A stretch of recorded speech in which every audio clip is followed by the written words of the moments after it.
Okay, in the last video, I actually revealed a lot of things about the S24 series, more exclusively about the S24 Ultra.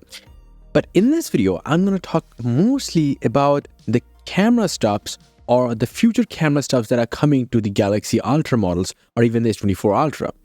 The Snapdragon 8 Gen 3 actually will have insane camera features, insane camera AI features, I should say. First and foremost thing, there is going to be object eraser now in videos, in 4K 30fps videos. Just think about it, 30 frames a second and it is doing the object eraser feature. And this is just a crazy amount of power of the Snapdragon 8 Gen 3. Now on top of that, it also can do night mode inside the video. I mean, wait a minute, Google recently did it, but they told that it uses their supercomputers and servers to do the job, whereas Snapdragon 8 Gen 3 will do it inside the device. You don't even need to go online for that. This is mind-boggling. Another thing is the Snapdragon 8 Gen 3 AI will actually be able to expand your photo. Now let's talk about what Samsung revealed recently. But before that, what are the specs of the Samsung Galaxy S24 Ultra's camera systems? Well, it will have a main 200 megapixel ISOCELL HP2SX camera, 1/1.3 inch sensor, 0.6 megapixel size pixels. Ultra wide angle camera, 12 megapixel Sony IMX564, 1/2.55 inch sensor with 1.4 megapixel size pixels. 3x telephoto camera, 10 megapixel Sony IMX754, 1/3.52 inch sensor, 1.12 megapixel size pixels. But then there is a 5x 48 megapixel GMU sensor with 1/1.25 inch sensor and 0.8 megapixel size pixels. So now let me tell you what is actually happening in the zoom capabilities of the next Samsung Ultra and also the future Samsung Ultras. So here's the thing. With a 5x 48 megapixel sensor, Samsung will be able to use crop feature, the sensor crop feature, to create lossless 12 megapixel 10x photo. That means it is better than the current 10 megapixel 10x camera can do inside the S23 Ultra. That is the freaking good thing. And then if you are thinking about the 100x zoom, well, because that happens using the digital zoom and or digital cropping and using AI to upscale the details, that is again possible with a downscaled 12 megapixel 10x photo, because that is still a better photo than the 10 megapixel 10x camera's photos. But then we need to talk about something else, the ISOCELL HP2SX. How that is different from the current ISOCELL HP2. Well, the first one actually has to be the ISOCELL Zoom Anyplace. Now, this is something that you can actually zoom in to track a subject in the video. Now, that will create two videos. One that is zoomed in one, where it is tracking the subject, and the other one is actually zoomed out one simultaneously. Now, this can happen in two zoom levels though, at 2x and as well as 4x zoom levels, without losing any quality. So you don't actually have to move the camera sensor at all. It will automatically track them.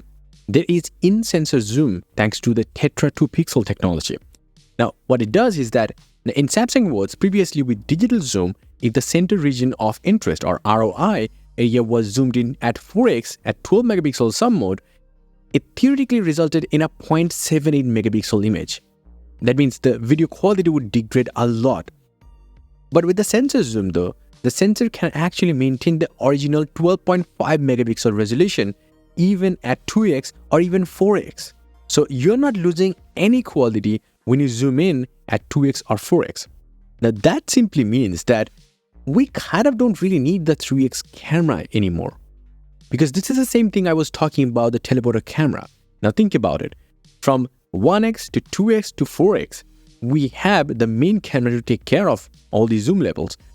And then there is the 5x native camera at 50 megapixel. Then it can also do a 10x zoom.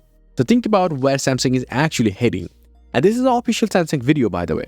And these features are actually coming to the S24 Ultra, by the way, because 8 Gen 3, the 200 megapixel camera, you know what is the phone.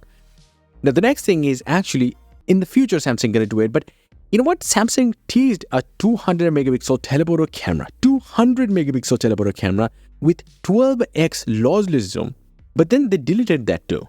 It was covered by many articles, but I'm going to tell you what it is. Samsung actually said that the 200 megapixels cameras, like including the ISOCELL HP2, the current one, and the ISOCELL HP3 that is used by Chinese brands, can also be used as a telephoto cameras as well.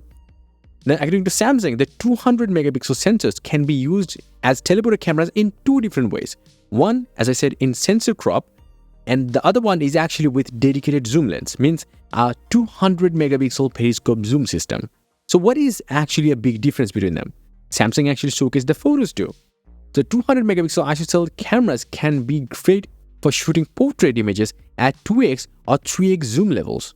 So that means there is no need for a 3x dedicated camera. That's what Samsung is saying indirectly. But then the resolution will drop, but in a good way. The 200 megapixel is a full image at 1x. At 2x with sensor crop, it will be a 50 megapixel 2x photo because of the resolution though. It's actually good. And then it can do 4x zoom, but at 12.5 megapixels. So you're still getting a lossless 12.5 megapixel zoom out of the main camera. So why would you need a 3x camera then? And Samsung even showcased two photos, shot one with 200 megapixel at 4x zoom in sensor crop at 12 megapixel, and then there is another photo taken with an 11 megapixel or 10 megapixel, let's say, 3x camera, but zoomed at 3.9x hybrid zoom. And there you will see a good amount of difference in the perspective as well as in the details.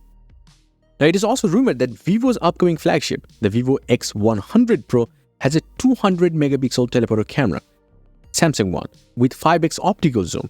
That means technically it can actually do up to 20x lossless zoom. Now, here is Samsung's own words.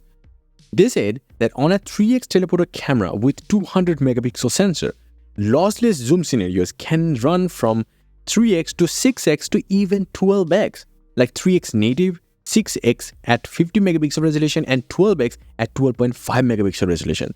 That means much more diverse scenes can be captured without any loss of resolution. Freaking cool. Like, that is the coolest part of it. Now, we're going to ignore one photo on the video. That is this one. This shows a phone with like Samsung S21 Ultra like aesthetic and without any punch hole. It basically can be a computer generated image or anything like that. It doesn't matter. And maybe Samsung is teasing us with the under display camera system, but we don't really care about that at this point. What we care about is this photo. This actually shows an S23 Ultra or Note series device, but only has 4 holes. One of them definitely has to be the laser autofocus and stuff like that. One is the main camera, and the other one is actually ultra-wide-angle camera. And then there is only one zoom camera. Is it Samsung trying to say us that in the future, they're gonna remove another camera too, like the 3x camera? Instead, they're gonna put only the 5x telephoto zoom camera there? I just don't know. Maybe that is the case. So what they're trying to say here, are they gonna skip the whole periscope zoom system totally? And then they're gonna use a 3x telephoto camera with 200 megapixel sensor?